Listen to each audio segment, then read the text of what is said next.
Anatomically, humans have existed for 200,000 years, and capitalism have only been around for a few hundred years.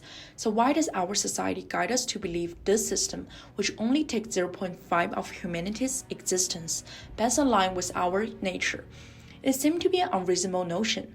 Therefore, we may need to have a better picture of how our society works. This is Marx welcoming with his idea of base and superstructure. You probably heard of Karl Marx before, or his ironclad conviction that capitalism will fail someday. And sometimes his name is still thrown around in politics as a kind of slur. His strong argument is based on deep understanding of capitalism. So today, let's look at Marx's idea of how society works within base and superstructure and how capitalism is maintained. In Capital Volume 1, he states what they are. The base of society is made of the mode of production, including two aspects, force and relations. The productive force refers to the labor and the means of production. Under capitalism, laborers sell their labor force to capitalists. Another equally important part in the base is the relation of production and how people relate to the process.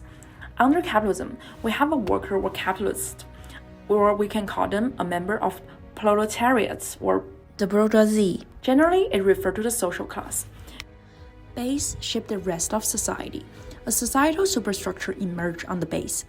It will use the power through ideas and institutions to maintain the order in base.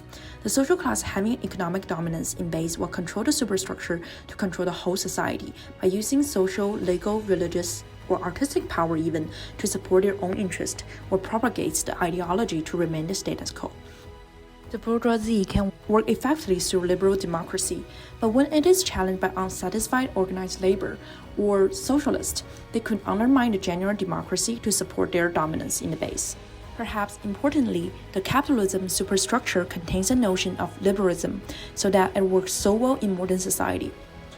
Aside from open, explicit politics, the ideology is reflected in art, media, and culture. The educational system also enforces it and prepare people to fulfill the role that the base needs. The bourgeoisie could use the superstructure to make how the base works as a natural social norm and make it appear as common sense.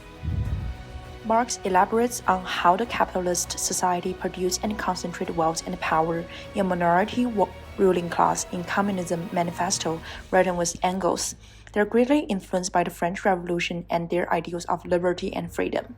To Marx, he grounded his thinking in a model of historical evolution. He believed the history of all hitherto existing society is the history of class struggles.